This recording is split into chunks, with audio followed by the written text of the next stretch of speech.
You know, blaming the goaltender is going to be the thing a lot of Oilers fans do, but this was a team-wide poop sandwich effort. There's going to be a lot to talk about in the post-game reaction. There's going to be so much to digest from this weekend's play against Anaheim and the LA Kings in tomorrow's day after discussion.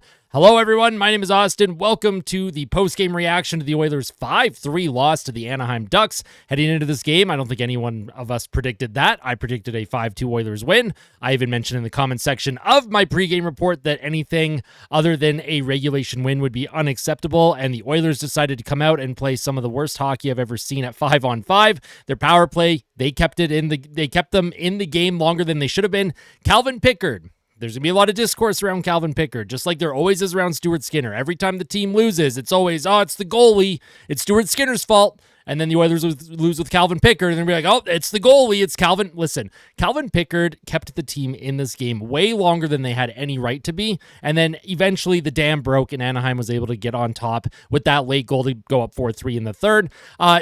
Yes, Calvin Pickard should have been better. Overall, the team, though, was awful. And Calvin Pickard, he gave the team a chance. He gave them more than a chance to find their footing, get their skating legs, and push back at 5-on-5 and try and regain control of this hockey game. And unfortunately for Calvin Pickard and unfortunately for Oilers fans, the team was unable to do that. I'm pretty heated right now, so I'm going to try and just bring my emotions to, put them in the background and just try and analyze this game from a hockey perspective. Edmonton, like I said, other than the special teams, did not even deserve to be anywhere close in this game. The Anaheim Ducks, they scored 4 unanswered goals. The Oilers had leads of 2-0 and 3-1, and they looked like they were coasting.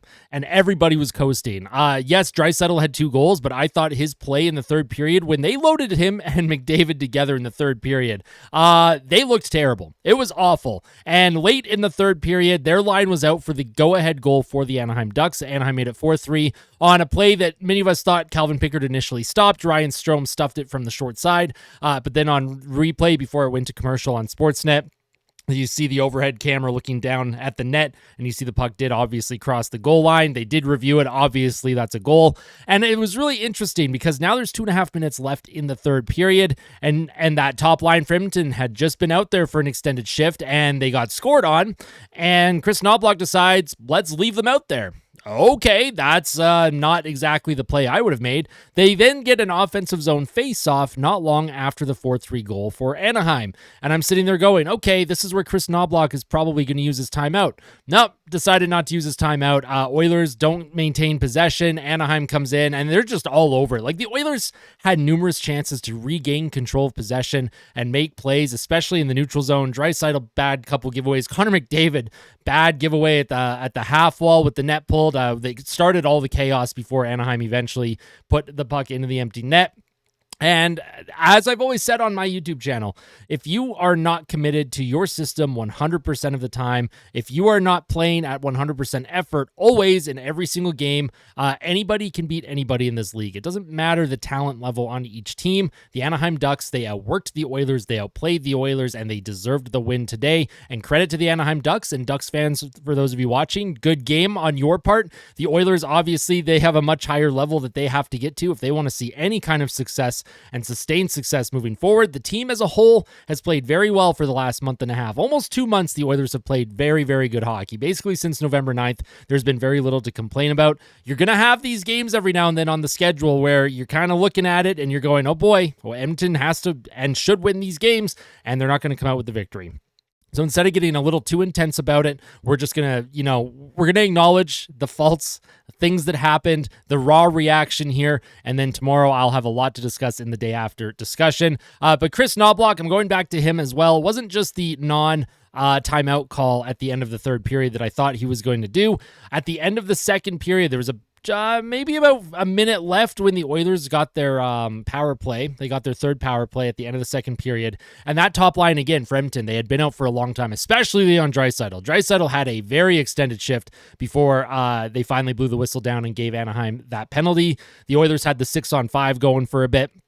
And again, there's like a minute left in the second. I know there's an intermission coming up, and I know you're going to get fresh legs to start the third, but I don't understand why Chris Knoblauch did not use his time out there either. If you want your top guys on the ice, Just call your timeout, give them fresh legs, give them an opportunity to succeed. I think Chris Knobloch's coaching decisions today were just as at play here and at fault for the Oilers' loss as the players' effort. A lot of discourse around Jeff Skinner as well, who was a healthy scratch. At the end of the day, it didn't even really matter. The bottom six, once again, kind of was a black hole. Connor Brown had an assist. That's points in 8 straight games for Connor Brown. So he's kind of the exception right now. But the rest of that bottom six looks a little off. Kasperi Kapanen was bumped down to the 4th line today. He looked like he was in no man's land the whole game. Kasperi Kapanen probably not suited for a 4th line role, and same with Jeff Skinner. We know he's probably not suited to that 4th line role, but he was a healthy scratch today. Unfortunately for Oilers players and their moms, the moms were on the mom's road trip. The Oilers take 1 of 4 points in California, and that's a road trip that reminds me a lot of the Decade of Darkness Oilers, where Edmonton would go to California and absolutely get just pummeled by LA, Anaheim, and San Jose back in those teams' heydays. And the Oilers, obviously in the Taylor Hall, Jordan Eberle days, did not have a good time out there. The Oilers had seen a lot of sustained success against Anaheim going into this weekend, and unfortunately, the Oilers laid an egg. Anaheim, they played very well. They were very aggressive on the forecheck, great in the neutral zone, and Dostal didn't have to really make any high danger saves other than the power play. I can't really remember a single high danger shot that the Oilers had against Dostal that made me go, wow, I really wish the Oilers had a goaltender like Dostal right now. The Oilers did their damage on the power play. They had their better looks on the power play, but when it came to the even strength side, the 5-on-5, it reminded me a lot of that Montreal Canadiens game back in November, the one that I went to in Montreal, where the Oilers just generated absolutely nothing in terms of the high danger looks. I haven't taken a look at the advanced stats yet. I'm just going off memory off the top of my head. The hits in this game, 26-13 in favor of the Ducks. Block shots were pretty even. Anaheim had 17 giveaways. The Oilers only had 8, which is very surprising. I'm pretty sure the Oilers had 17 giveaways in the final 5 minutes of the third period. Just doing quick raw math in my head. Takeaways, 5-3 in favor of the Oilers. Penalty minutes, of course, the Oilers took 5 penalties. It was 4 penalties. One of them was a double minor. If there's any kind of positivity to take out of the game, the penalty kill has been great. I think they've killed 46 of their last 48 or 45 of their last 47 penalties, which is phenomenal. That's how they played in the postseason. Unfortunately, their 5-on-5 play is lagging. There are a lot of passengers right now, and it's just not good enough. I'm not even going to go over the NHL goal visualizer stuff today. I'm going to save a lot of what I have on my mind for the day after discussion tomorrow. So if you're looking forward to that, make sure to smash the like button on today's video, and let me know your thoughts as well in the comment section below. I know all of us are going to be frustrated, and it's super valid to be frustrated at a game like this. If you're not yet subscribed to the channel, of course, make sure you do subscribe so you don't miss out on any Oilers content in the future. Also, apologies for no live stream during this game. Good thing I wasn't live streaming. I would have been pretty heated during the game. My internet has been very choppy today. Watching the game, it was very laggy, very stuttery. I didn't have the upload speed necessary to do a live stream. It probably would have cut out if I had even attempted it. So I'm just going to see if I can troubleshoot with TELUS a little bit and see if they can, tweak something and help me out here, because the internet situation where I live has not been great. Unfortunately, they do not offer fiber in this area, which is very upsetting, but I will try and get that sorted before New Year's Eve, because that is the Oilers' next game on the schedule.